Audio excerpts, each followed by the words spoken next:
Good afternoon. It's Monday, the 24th of July, 2023, just after 1 o'clock. Welcome to UK Column News. I'm your host, Mike Robinson. Joining me today by video link, we've got David Scott and Mark Anderson. Welcome to the programme, both.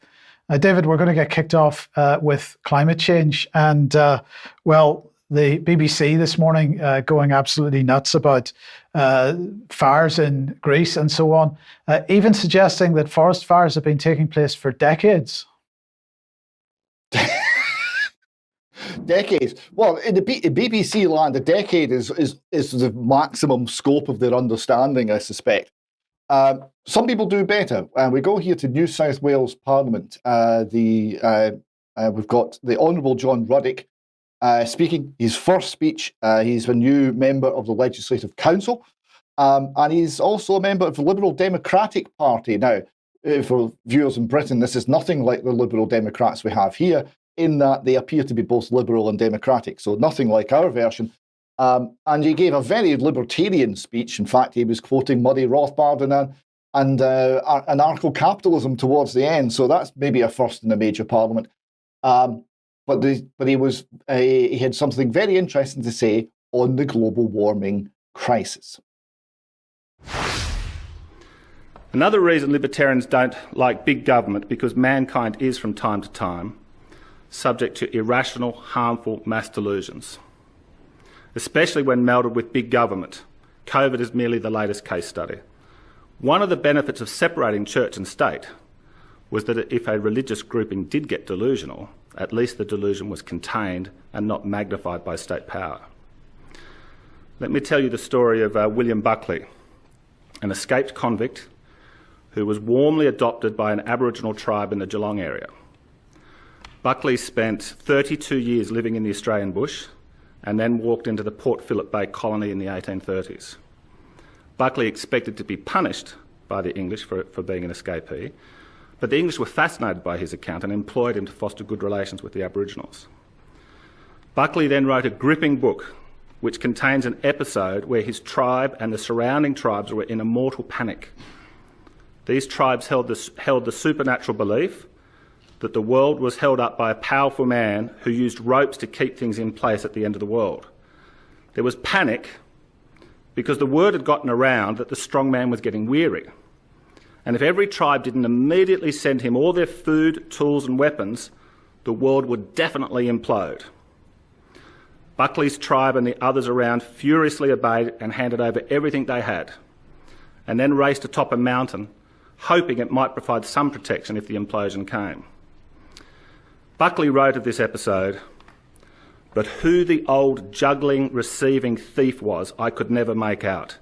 However, it is only the same sort of robberies which was practised in other countries of what is called Christendom." Buckley was correct. Mass delusions are a universal phenomenon. The pyramids of Egypt are impressive, but the pharaohs likely concocted an apocalyptic delusion to con countless poor souls to spend their lives in back-breaking work to build fancy graves. Half a millennia ago, the then all-powerful church convinced the peasants of Europe their relatives were suffering in hell. But if they handed over money to the church, then they'd get an escape pass. As soon as a coin in the coffer rings, a soul from purgatory springs. This indulgence scam went on for centuries. It was a powerful elite tricking and robbing the poor and laughing in luxury.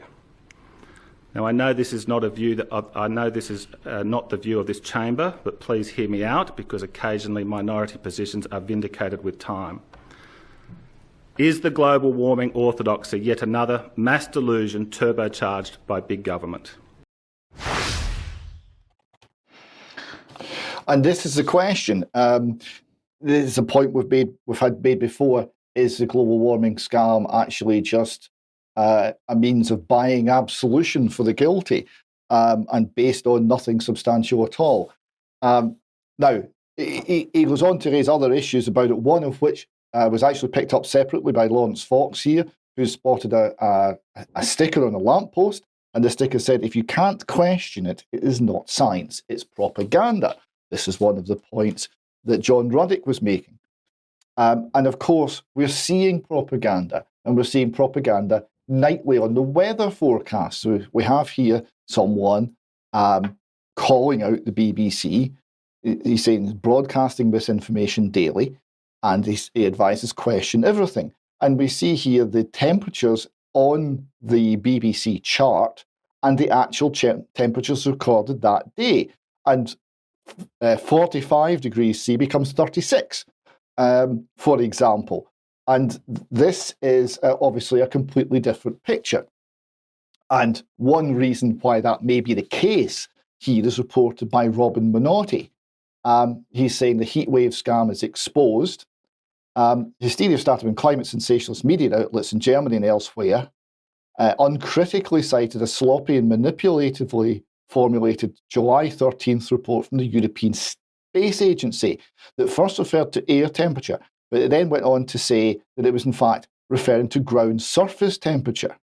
The European Space Agency issued a vague clarification explaining the difference between the surface and air temperature at 2 meters above ground, yet it continued to mislead. Quote, land surface temperatures is how hot the surface of the Earth feels to the touch. Air temperatures, given our daily weather forecast, is a measure of how hot the air is above the ground.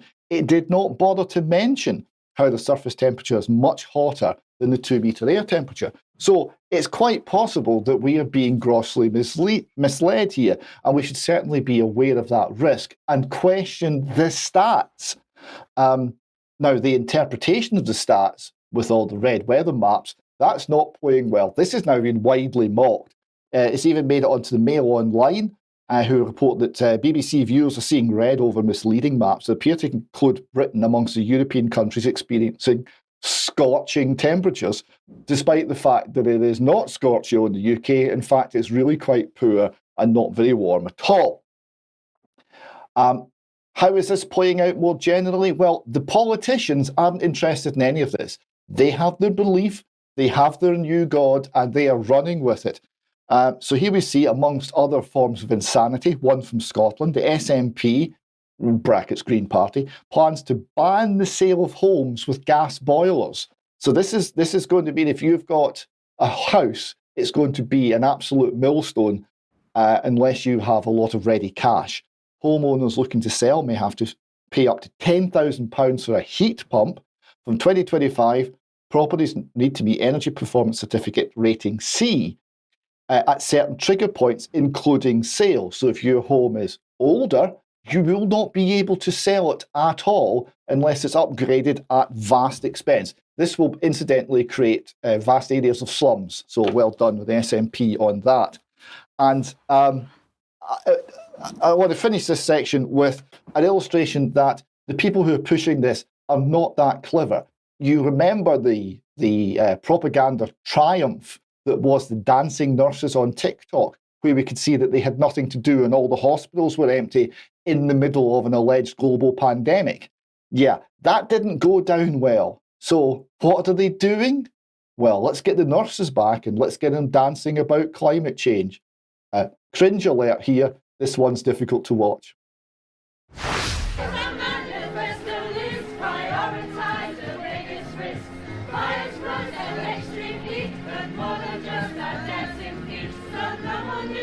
Fossil fuels, they gladly with renewables.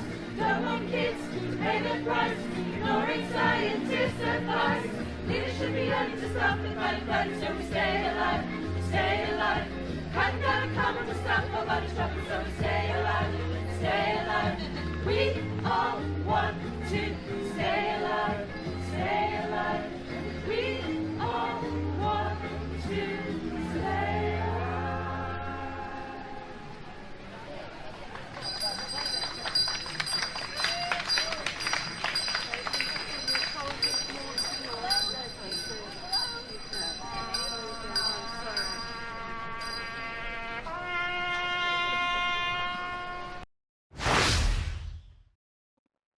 There you go. And if you're looking for a Staying Alive parody, I personally recommend 9/11's a Lie, not that one.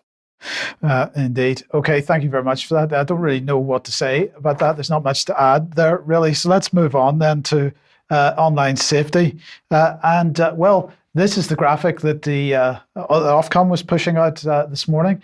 This is, you may, if you think back a few weeks, remember this organization ACE, and they've released a case study on this. So what are they saying? They're saying that analysts from the Accelerated Capability Environment help increase knowledge to inform future policy making from Ofcom. So they're due to gain new regulatory responsibilities, they say, under the Online Safety Bill, as everybody knows. So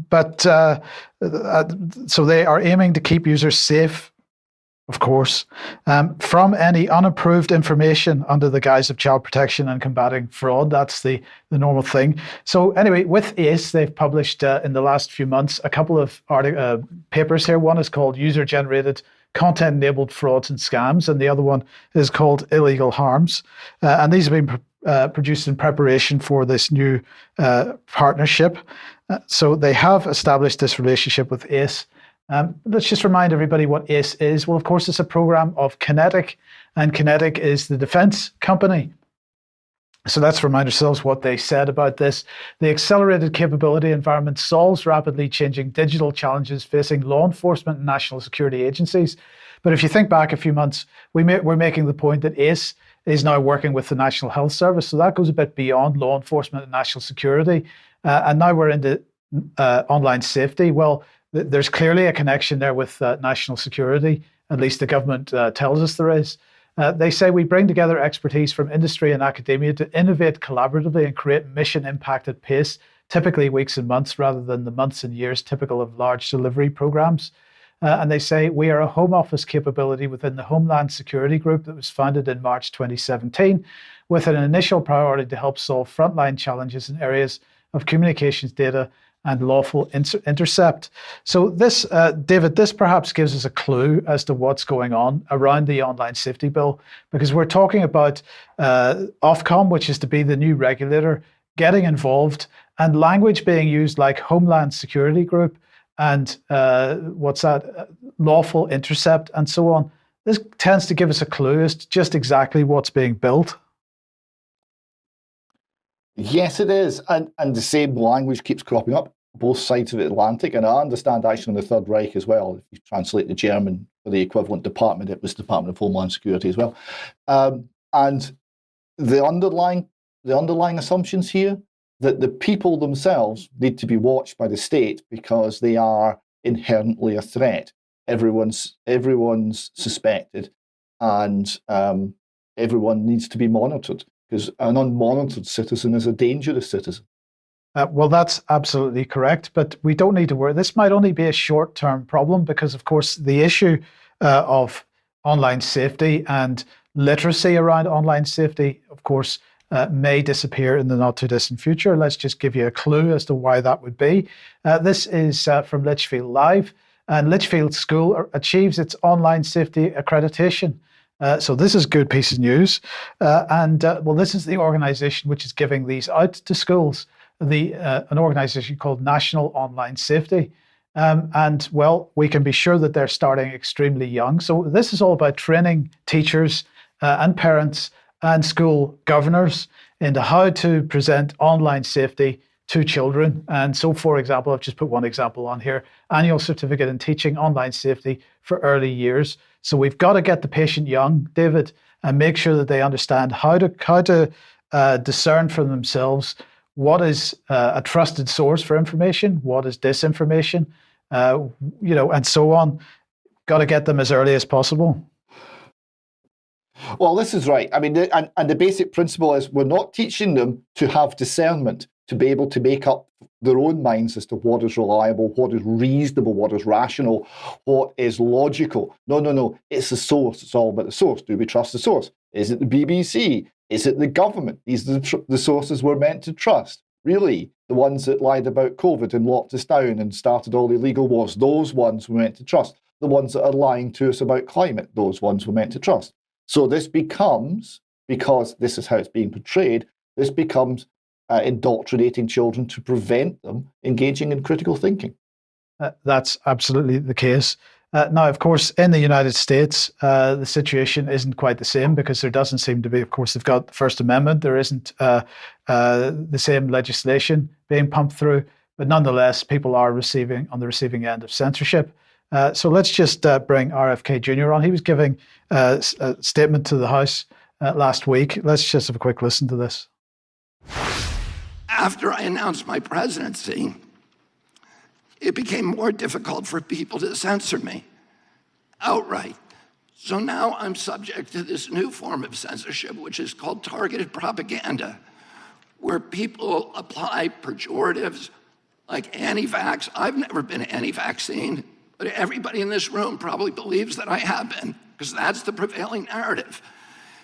Anti-Semitism, racism, these are the most appalling, disgusting pejoratives, and they're applied to me to silence me, because people don't want me to have that conversation about the war, about groceries, about inflation, about the war on the middle class in this country that we need to be having.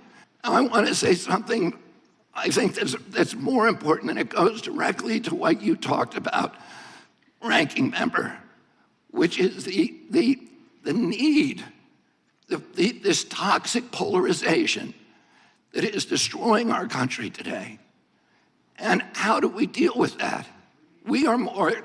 This kind of division is more dangerous for our country than any time since the American Civil War. And how do we deal with that? How are we every Democrat on this committee believes that we need to end that polarization. Do you think you can do that by censoring people? I'm telling you, you cannot. Now, of course, that was he was discussing his running for president, and that was that was the context of that particular comment.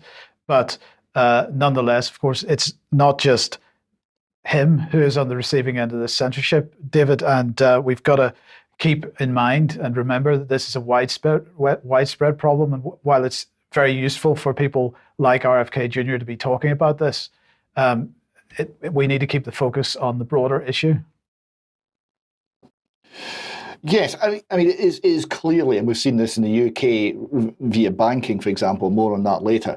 It's very clear that the people who are in the political limelight are exposed to a level of censorship which is more, not less, than the average citizen, and they are hugely attacked if they step out of line. Hence the one-note nature of our political discourse at the moment. But it does apply to everybody. It can come for anybody at any time. You just need to be in the wrong place at the wrong time, which is what it's like to live under fascism. You're mostly okay, and then all of a sudden you're not. And there's no rule of law for a start, and there are no rights. Yes, indeed. Okay, thank you for that. Let's bring Mark onto the program. Mark, and let's get an update on the IHR, the health regulations from the World Health Organization. Yeah, this is just the standard following through that UK column does to keep people informed about this all-important topic. Of course, as we've said, one of the most tragic things that could happen would be for a full-fledged pandemic treaty or instrument to be passed with all the inherent tyranny that it could hold. And the IHR, the International Health Regulations, could be even worse, as we've heard. This site we're showing here, Governing Pandemics, this is a newly discovered site that seems to have a lot of concise and accurate information. I'm not sure about its political bias so much. It's governingpandemics.org. Kind of a strange title, Governing Pandemics. I thought pandemics are something you prevent or whatever. Anyway, it says the timeline of efforts to strengthen global pandemic preparedness and response in light of the COVID-19 crisis. And then moving on from there, we have basically the outline of what's going on. What just wound up 17 through 21 July was the 6th meeting of the intergovernmental negotiating body of the WHO and continuation of meetings of the drafting group. And what's basically happening as we speak, ending today, 21 through 24 July, the joint plenary meetings of the intergovernmental negotiating body and the IHR group, the working group of the IHR. And coming up very soon, basically today through the 28th of July, the 4th meeting of the IHR World Working Group, And then in September, we have more meetings, September 4th through 6th, additional INB session and drafting group. INB, of course, is the intergovernmental negotiating body. The 20th of September, the UN high-level meeting on pandemic preparedness, prevention, and response. That's a pretty big one there, September 20. I believe there's one more we can announce. Viewers can take notes of these things to get involved if they so choose. The 2nd through the 6th of October, the 5th meeting of the working group of the International Health Regulations. And those regulations, of course, were first hatched in the late 1960s, updated in 2005, and now they're really being fine-tuned according to WHO critics, including James Roguski, a WHO in-depth researcher out of LA, and Scott Tips of the Codex Alimentarius, who heads up the National Health Federation. He's looking into these things too a little bit. And here we have a little bit more information. This is from Roguski's website, jamesroguski.substack.com, Roguski. He even says that you can call him at his U.S. number. He's very open about it. That's 310-310-619-3055. He's comfortable with that. And it says here briefly, thousands of people around the world are working to expose the truth about the WHO itself and to raise awareness of the people in their nations regarding the pandemic treaty and the proposed additional amendments to the IHR regs that are currently being negotiated. I just gave the schedule for most of this year, as well as the amendments to the IHR, which were adopted in May last year and can still be rejected, as I underlined, by every nation on earth, but only if we take action before the end of November this year. And as I've mentioned before, when the WHO doesn't hear anything from the population or from politicians that disagree with the direction they're going, they assume that that's consent. That's just the way it works. Now, this next slide that's pretty much just winds it up here. We're showing the delegates. There's Britain's chief delegate to these negotiations for the pandemic treaty. His name is Will Quince. That's his photo to the left. And America's chief negotiator is the head of Department of Health and Human Services, Xavier Becerra, shown to the right. Just a quick note for familiarity's sake. And going from there, I think that just about winds it up in terms of the essential information, just to keep viewers updated. And they can get involved, of course. There's still time, especially before November.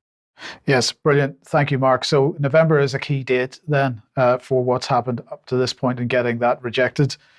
So we'll encourage people to get involved in that. Now, if you like the UK Column, you'd like to support us, please head over to community.ukcolumn.org. There are options for you to join as a member, and you'll be very welcome to the community.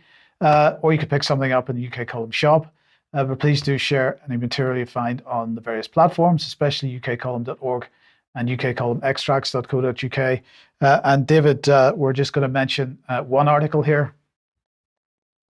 Yes, a beautifully written article that's really useful on the subject of migration and immigration, and it's so rare to find a good article on this subject. This is by Irene Lahoste, and it's on our website now. And it looks at all of the arguments surrounding this with a calmness that's really refreshing. So I would encourage people to seek that one out. And if it, so hold on. So that's called Let's Talk About France, a story of mitigation for people that are just listening to the program today. Next, I just want to tell you what's happening at 1 p.m. tomorrow at ukcolumn.org/live. And also on Thursday, we're going to have some of the presentations from the Great Net Zero debate, which Sandy Adams held at Glastonbury Town Hall on the 7th of July. Many of you haven't seen those. And so we're going to show those at 1 p.m. tomorrow, and then more of it on 1 p.m. on Thursday. But David, coming back to you then, a quick advertisement for Free Our Streets. Yeah, sorry, I was jumping ahead there. Yes, Free Our Streets, we have a meeting in Edinburgh on Tuesday the 25th at the Augustine United Church in King George IV Bridge in Edinburgh. And that's 7 till 9. And this is part of the Free Our Streets campaign.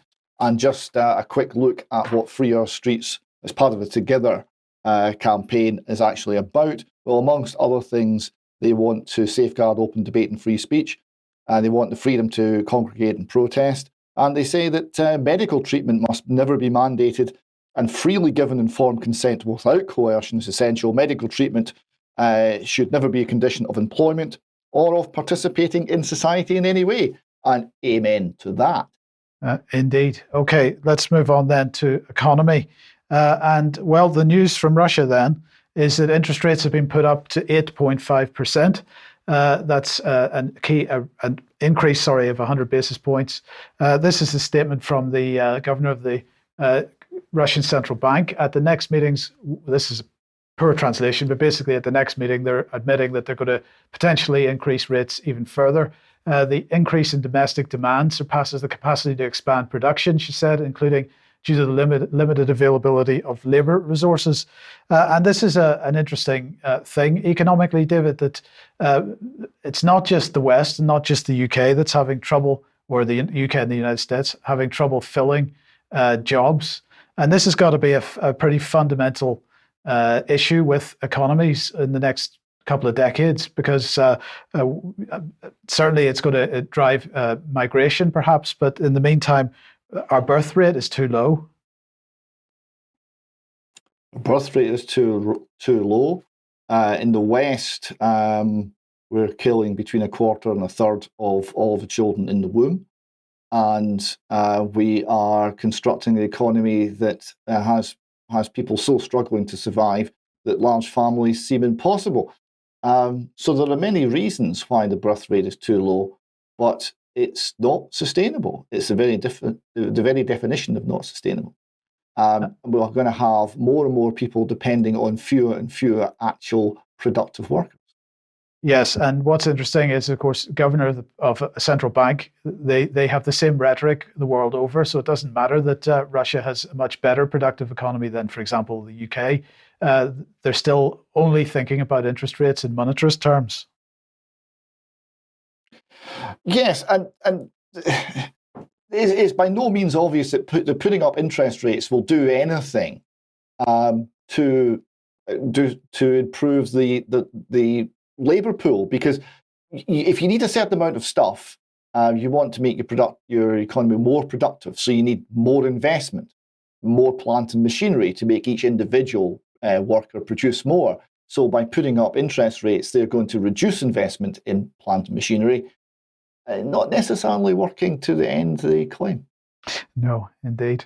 Okay, well, let's move to India then, and a bit of news here that the Indian government has decided that they are going to ban the export of non-basmati white rice. Now, of course, we're hearing lots of rhetoric from various people about the fact that the Odessa bombings by the Russians are going to cause a global food crisis. But in fact, this is just another example of it. Now, in this case, they're saying it's because they have reduced harvests this year and they have to make sure that they've got sufficient supply for domestic markets. There's been huge demand from the rest of the world for Indian rice. So let's see, what was it?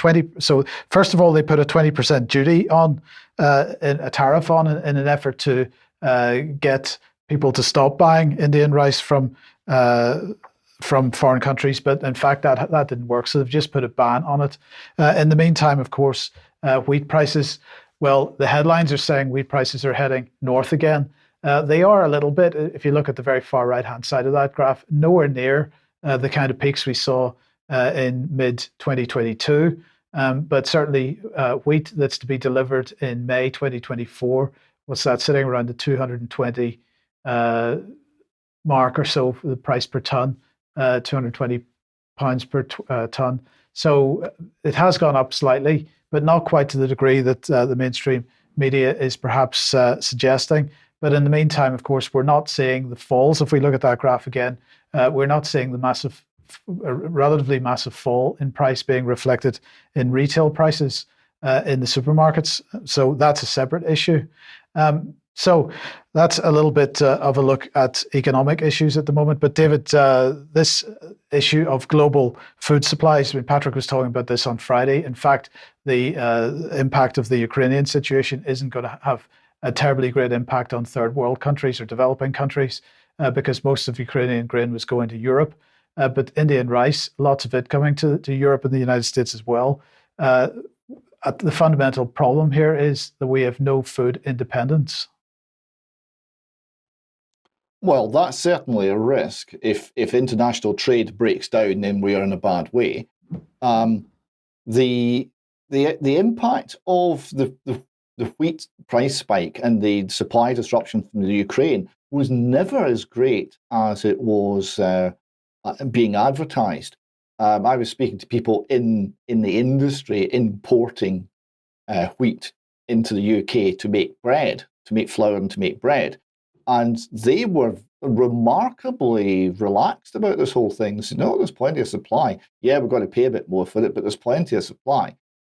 So it didn't seem to be the crisis it was being advertised as, even in the worst moments. Yes. Well, in the meantime, we've got a couple of little graphics here on CBDC. Yes, I just want to emphasize the fact that people are getting this, both protesters, ordinary people on the ground, and indeed the cartoonists and the comedians in the mainstream. They are understanding what's happening here. So we see a protester here absolutely nailing what central bank digital currency is, right? So all your spending monitored forever, and the eyes are watching you. And it says cashesfreedom.uk is presumably a web URL or something there. So this is spot on. And even in the mainstream, partly because of the Nigel Farage issues and all that's come out surrounding it, they realise that Big Banker is watching you. It's not Big Brother, it's Big Banker. And this is, if anything, scarier with your conduct, your opinions, your beliefs, your expressed views being assessed by your banker as to whether you're going to be allowed to have any economic activity, whether you're going to be allowed to buy and sell in this society. That's a very dark area to be going down. That's where we're heading. It is indeed. Okay, thank you for that. Now, Mark, let's come back to you. And what's Joe Biden up to then? Well, what we're talking about today with the low birth rates and COVID, the abortion issue is kind of wound into this. Biden is preparing to change the rules to attack the pro-life movement. And the pro-life movement and the abortion issue is just sort of the issue of the day with Biden. You know, he would attack the genuine conservative, constitutional conservative movement any way he could. And this is just another way. He wants to use the HIPAA laws to undermine state laws in those states that have prohibited abortion in a strict way since Roe v. Wade was overturned a little over a year ago. So the HIPAA laws just a year or two ago were our friend. Here, I'll read this next one. The Biden administration is preparing an expansion to the Health Insurance Portability and Accountability Act, or HIPAA, as promised earlier this year, which would seemingly serve to protect abortion and infringe on laws passed in pro-life states. So HIPAA was our friend a year or two ago when Americans would cite it, oftentimes in real time. I did myself. When I would go in a store in California, I could flash a card I had about the HIPAA law, and they could not prevent me from shopping in that Whole Foods store, even though I was not vaccinated. I actually cited that law and was able to keep shopping. So HIPAA protected my freedom of consent and freedom of choice with regards to the COVID jab. But of course, now they're turning it around and applying it in a pro-abortion way. That is, that a woman getting an abortion should have the same HIPAA protection because they're seeing an abortion, choosing to have one as in equivalency with rejecting a shot. Of course, there are fundamental differences that almost don't even need to be explained. But moving on from there, we'll get through this a little more. It is believed that the new rule will protect both women and abortionists from these pro-life laws, claiming that access to abortion is a civil right. There we go again, where Justice Alito proved when he wrote the majority opinion to overturn Roe v. Wade, he proved definitively that it is not a right. You never have the right to take the life of another except in self-defense under certain circumstances. However, others are already preparing to push back while still more warned that the rule change will open up the Biden administration to lawsuits. That may be the saving grace of this whole thing. Biden may overstep his bounds. Politico reported moving on, that the Department of Health and Human Services is preparing the final draft of the new rule called the HIPAA Privacy Rule to support reproductive health care privacy under the Office of Civil Rights after Dobbs versus Jackson's Women's Health Organization ruling that overturned Roe v. Wade. Individual states were able to make their own laws regarding abortion, while some states do have laws in place that protect preborn children from abortion. Abortionists, not women seeking abortions, are the ones facing potential prosecution. So the Biden administration is trying to really form a blockade here, and in many people's opinions, misapply the HIPAA law. But now this is going to get into a little bit of a expose of the media's role with Big Pharma as I go along here. This next one out of Politico, this is the headline. This was a link in the articles I just read. Those were out of WorldNet Daily, worldnetdaily.net. And from that link, it took us to this article in Politico. Biden's HIPAA expansion for abortion draws criticism and lawsuit threats. And moving on from there, as you read through this, you begin to see these ads, Politico, the next generation of healthcare therapies. And if you look closely, Pfizer's logo is in there. And I need not read that text there. We can move on from there to the next.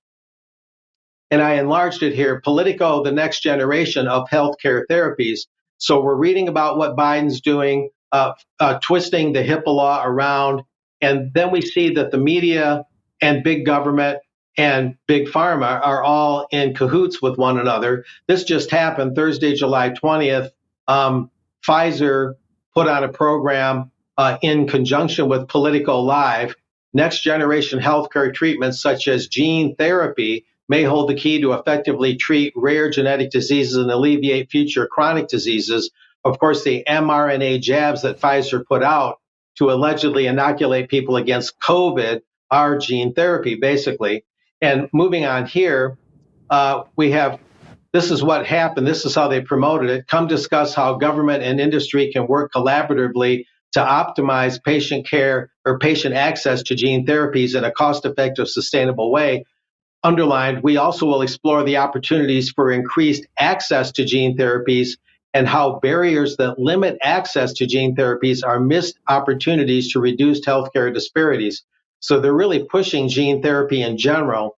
And featured speakers included to the right, Peter Marks, PhD with the U.S. Food and Drug Administration. So there's a government bureaucrat there. The woman next to him, Joni Rutter, is with the National Institutes of Health. And then moving on from there, we have the executive conversation carried on by Sonal Bhatia of Pfizer and Tim Hogan of Pfizer in conjunction with Heidi Sommer of Politico. And moving on from there. No, that's it, Mark. Okay, yeah. Basically, as you read this thread, as you follow these stories through, what you see is a big government promoting ideas, misapplying HIPAA, in my opinion, and I think that's a well-supported opinion, and using abortion as the current issue du jour for that. And then you read it more and you explore it more, and you see that the media that's reporting all these, not WorldNet Daily, but Politico, which was just bought up by a Bilderberg entity, you see how they're collaborating with government and big pharma to promote these ideas. So the media and this whole collaboration thing is really quite blatant. You just have to know where to look. Yes, indeed you do. Thank you for that. Now, David, let's come on to a bit of comedy, perhaps, and Justin Trudeau. Yes, we go to Canada. Trudeau's motorcade has been swarmed, and one of the patterns here is you'll watch the language. It's always talking about kind of wild and uncontrolled animalistic behavior by the people protesting. That's the language that the press choose. Swarmed by protesters, causing him to cut an appearance short. And we have some video.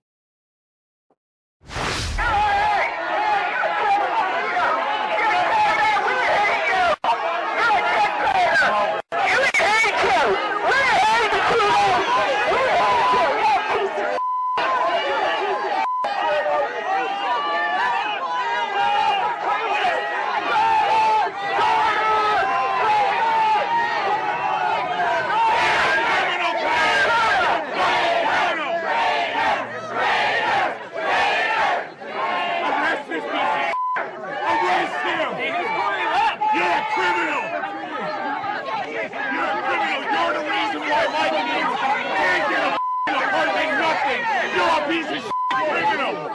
You're a f***ing criminal. You need to be arrested. Such a big smile.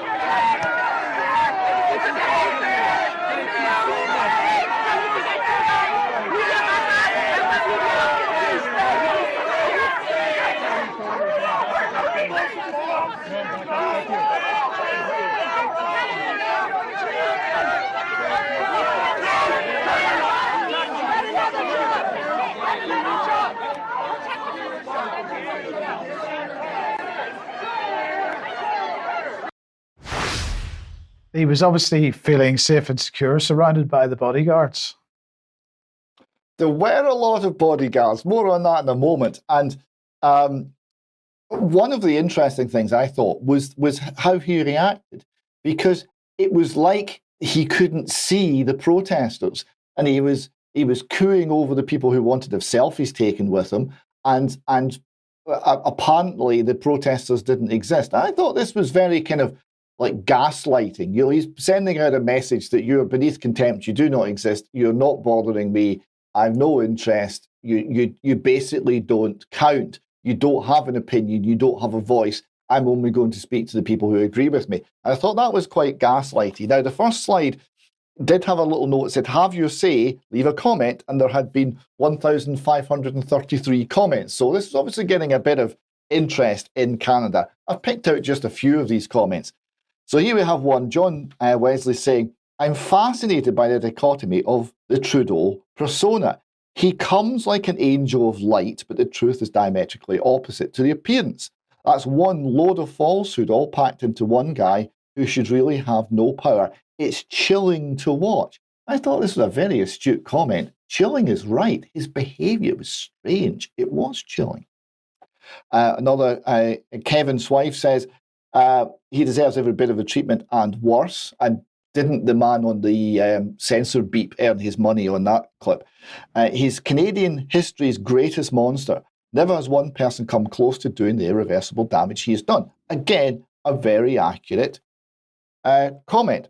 Frida Jones says, how long can you go having this, the comment that you made, how long can you go having to hide behind burly babysitters in order to appear in public, yet refusing to step down or allow an honest election even though you know you're done? People are on to you, the World Health Organization, the World Economic Forum in China, so proud of the people who let the feelings be known. They represent many Canadians who are removing the wool from over their eyes. Thank you, protesters. And we have a little clip here, a little still of Trudeau with what appears to be Rent-A-Bouncer. I mean, all these chaps with no necks and stern appearances and sunglasses, right? I mean, there's many Glasgow nightclubs who would take your arm off to have security like that.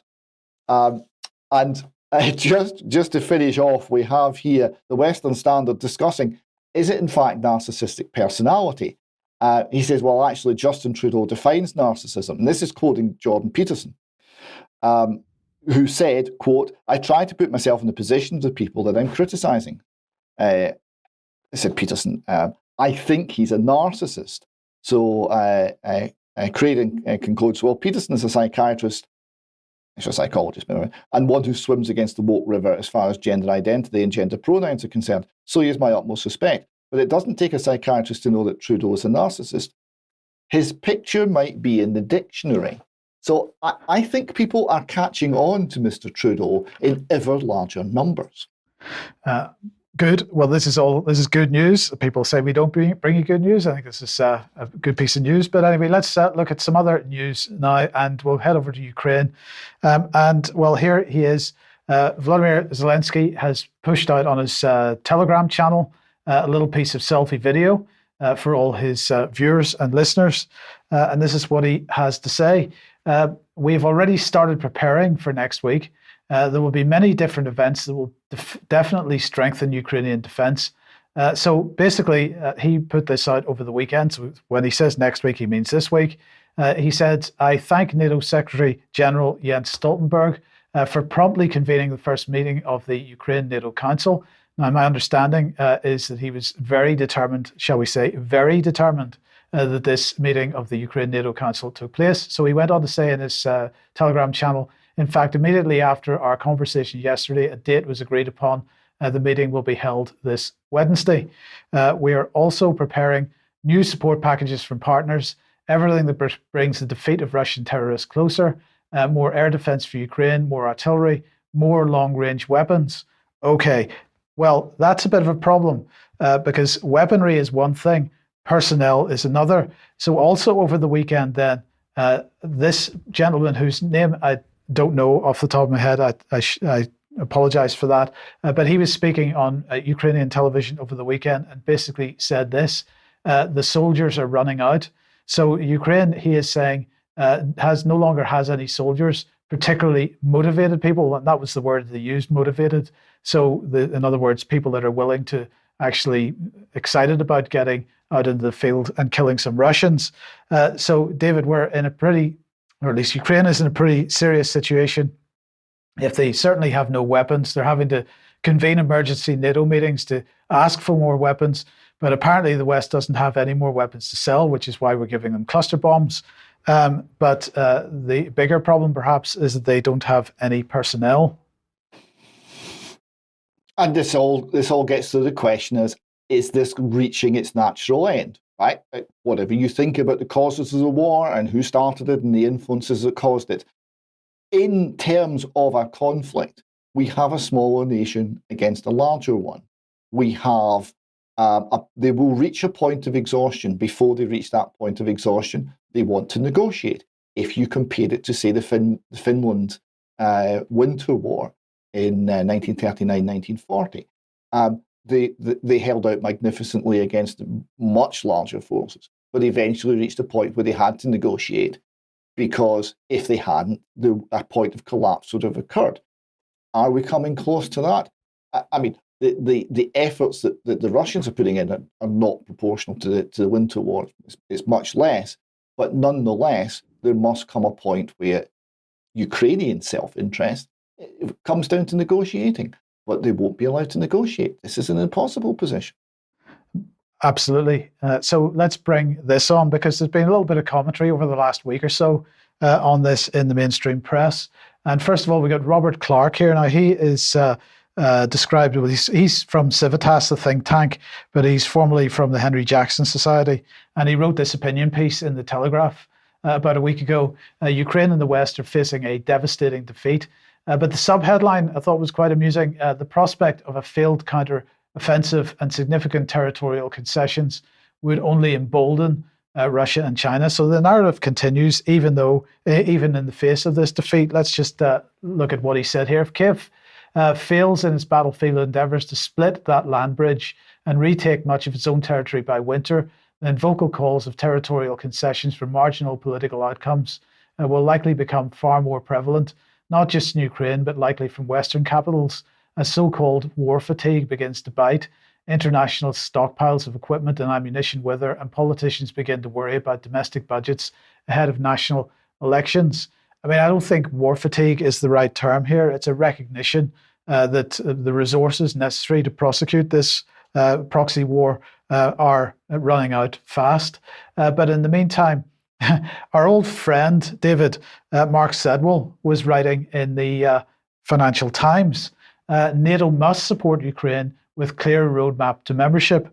And his view is this. So NATO should not relax after the Vilnius summit. Instead, in his last year as Secretary General, Jens Stoltenberg should secure 3 commitments for Ukraine: more weapons now to support this year's counteroffensive, long-term support for developing the advanced capabilities to repel and thus deter future Russian aggression, and that guaranteed roadmap to NATO membership. So Mark Sedwill, true to form, David, incapable of actually recognizing the reality of the situation, and just continues to push the same delusions.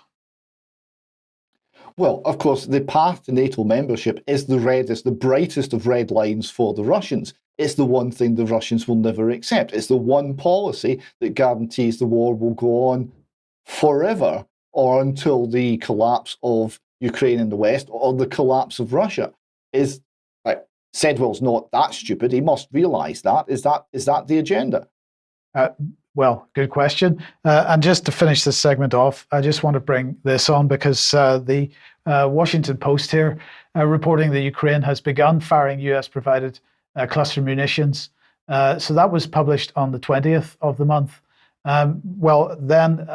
Yesterday, I believe this was on the Russian Ministry of Defense Telegram channel, they pushed out this statement. On the 22nd of July 2023, at about midday, Armed Forces of Ukraine units launched an artillery strike on a group of journalists from Izvestia and RIA Novosti news agencies who were preparing materials on the AFU artillery shelling with cluster munitions close to Zaporozhye region. As a result of the AFU strike with cluster munitions, 4 journalists were wounded to varying degrees of severity. The journalists were promptly evacuated to field medical facilities of the Russian Defense Ministry, where they're receiving qualified medical care. Went on to say during the evacuation, 1 journalist from RIA Novosti news agency died of injuries caused by cluster munition. The health condition of the other journalists is moderately serious and stable. There's no threat to life. Being provided with all necessary medical care. And I just want to end by highlighting the hypocrisy of the UK, because I certainly haven't seen any comment on this from the British government. In the meantime, the British government pursues its campaign to protect the lives of journalists, not only in war zones, but in so-called authoritarian regimes. This is just an example from September 2022. UK strongly condemns all attacks on journalists and media workers. This is a UK statement to the OSCE, but that's only when those attacks are perpetrated by people that we're not are not acting as our proxies. Okay, we'll leave that there and let's move on to Scotland, David, and Fernethy. Yeah, so this article is launched today on UK Columns on ukcolumn.org, and this represents a major step forward in the Fernethy story, linking the abuse at Fernethy to the political, legal and judicial establishment in Scotland. It's called Fernethy, the Fairbairn Connections. This next slide here describes how we were showing a series of photographs of people who we thought might be relevant to the abuse that took place there to the Fernethy girls, and one of them we report turning over the next photograph. Her reaction was an uncontrollable physical recoil, a moment of horror and revulsion too strong to be restrained. She immediately broke down. It was not exactly tears. The reaction was beyond tears. She said nothing. She needed to say nothing. Her response was more powerful than words. The Fernethy girl did not know who the man was. She had no name, no knowledge of him, except for the terror his image caused her. The man in the photograph was former MP Sir Nicholas Fairbairn. And when we conclude on this, we look at the connections that we've made, and we say that it's become all the more vital for the full truth about Fernethy to be revealed, so the survivors may have peace and the public may know what was done to their neighbours and in their name. This disclosure must include the role of Sir Nicholas Hardwicke Fairbairn QC, Robert Henderson QC and the rest of the legal judicial network. Police Scotland, the Crown Office and those in possession of the relevant facts owe it to the Fernethy girls to reveal what they know. There's no doubt that the true horrors of the Fernethy story are just emerging, and this time there must be no magic circle, suppression of the facts. So we're looking forward very much to see if we get comment and support for that article from those in power and authority in Scotland. We will keep you advised. Okay, and then moving on to Glasgow. Yes, so it's Glasgow City Council that's dealing with Fernethy, or rather not dealing with Fernethy. So we're looking at a little bit of what's happening in Glasgow. So the Daily Record here report the Scots Hell Hotel tycoons received 25 million whilst 40 homeless residents died. So this is hotel owners Ikram Hussain and Adam Hussain. They own 2 hotel groups. They received £25 million of taxpayers' money, and there was a whole series of deaths in the hotels. Now, speaking to one of the mothers of the deceased, Linda, she said she understands many problems have been caused by chronic shortage of rental properties in Scotland. She said, I hope the First Minister can move towards giving guidance to all Scottish councils about minimum levels of care to be applied as a right to all homeless people who are accommodated in temporary accommodation. I don't want to see hotels shut down, but I want to see an end to the drug dens. She continued, I'm appalled but not surprised at the amount of money that these hotel owners are collecting and the way the council just kept the tap going without taking responsibility for people's welfare.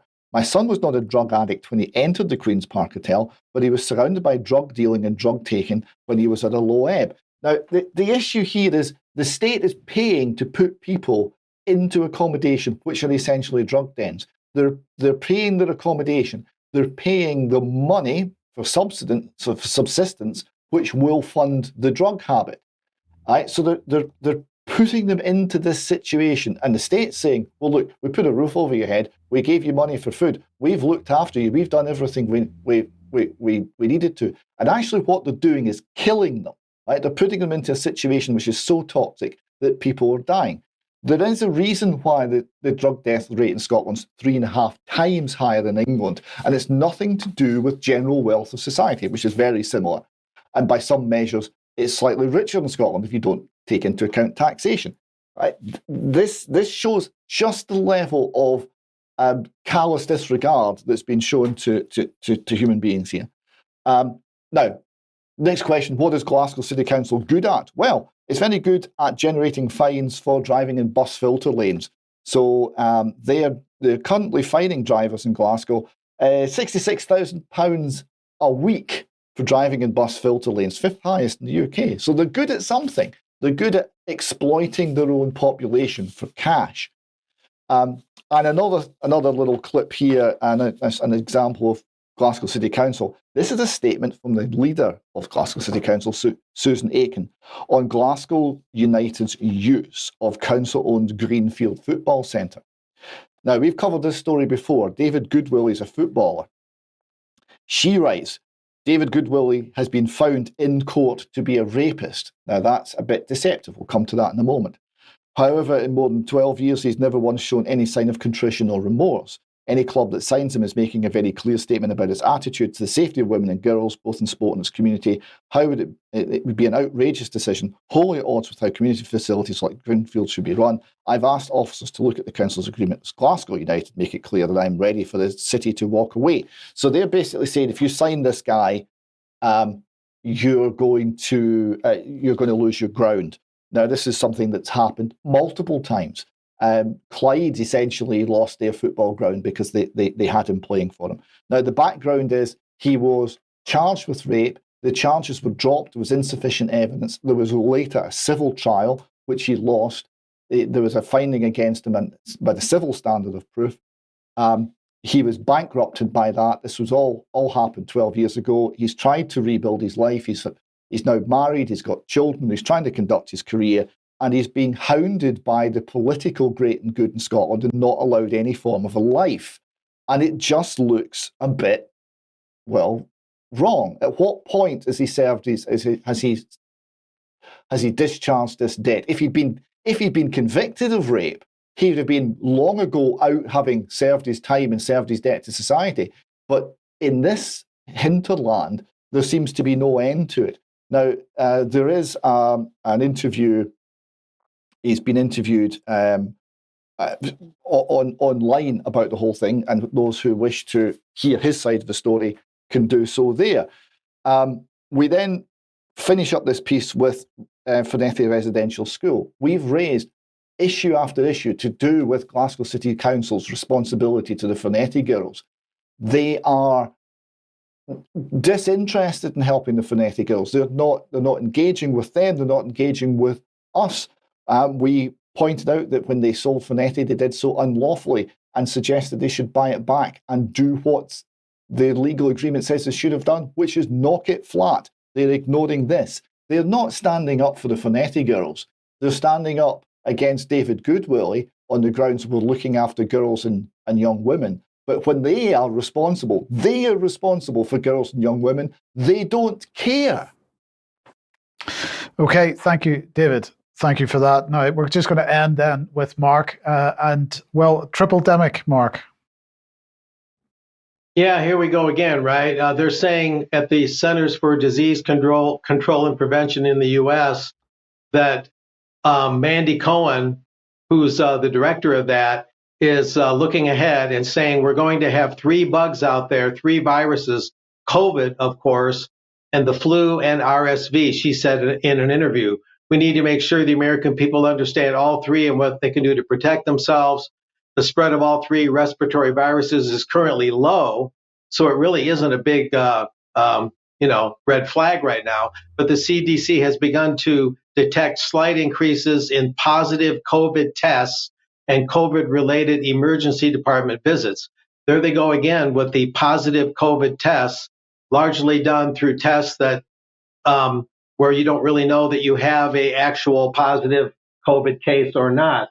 The testing has always been extremely speculative, and we've always known that someone being declared COVID positive very, very well may not be. So they're going to probably try and ratchet up those positive test numbers again that provide a lot of the grist for the revisiting of lockdowns as a potential. And we can just kind of wind up here. The World Health Organization recognized on the 23rd of July its own 75th anniversary. It was born in 1948. This year marks the 75th of the founding of the WHO. It was founded on a simple but powerful idea that health is a fundamental right of all people. When our Constitution came into force in 1948, HIV was still an unknown. They recognized the 75th anniversary via the 12th International AIDS Society Conference in Brisbane, Australia, by the way. And we can move on from there. That's kind of the statement of their philosophy. They're saying new infections and deaths are falling, but not fast enough. We need to continue harnessing the power of science. And we know how capricious that can be, from basic behavioral science and everything in between, to develop new and more powerful tools to maximize their impact and to continue the quest for a cure and a vaccine. They're talking about mainly HIV right there, a cure and a vaccine. HIV has taught us, and COVID and Mpox, which is monkeypox, have reminded us that health is not a luxury only for those who can afford it, but in the words of the WHO Constitution, a fundamental right of every human without distinction. Now go to the next slide. Except newborn babies. And we've talked a little bit about the low birth rates and the social and economic and political problems that definitely creates. It says here, WHO defines health as a state of complete physical, mental, and social well-being, not merely the absence of disease or infirmity, making health for all a reality and moving toward the progressive realization of human rights requires that all individuals have access to health care, et cetera, including comprehensive abortion care services. Induced abortion is a simple and common health care procedure. Health care procedure for whom, right? Every year, almost half of all pregnancies, 121 million, are unintended. 6 out of 10 unintended pregnancies and 3 out of 10 of all pregnancies end in induced abortion. And this really, in its own way, rips the veil off the WHO. When you look at the ethos of the WHO regarding abortion and how the preborn is given no humanity whatsoever, no even basic recognition of importance, that translates into how the WHO would look at humanity through the lens of vaccines and through the lens of diseases. They basically look at pregnancy as a quasi-illness, as a disease to be cured. Yep. And so the value that the WHO places on human life is magnified through that. And again, that would apply to basically all facets of the WHO. Okay. So that really reveals a lot about its character. So There you go for today. Brilliant. Thank you, Mark. Thank you very much. And David, just very quickly, we'll end with a final meme. Final slide from cartoonist Stanley McMurtry of Mac. Someone's in the queue for the NatWest Bank, and he says to the teller, "Yes, I voted for Brexit. Why do you ask?" As he disappears through the trap door in the floor, and he becomes one of the NatWest rejection selection. How many of us are going to be in that category, I wonder? Yes, indeed. Very good question. Okay, well, that's it for today. Thank you very much for joining us, Mark and David, and thanks to all our viewers and listeners. I'll be back in a couple of minutes for some extra if you are a UK Column member. Otherwise, we'll see you on Wednesday. Don't forget the Net Zero presentations going out at 1 p.m. tomorrow. We'll see you then. Bye-bye.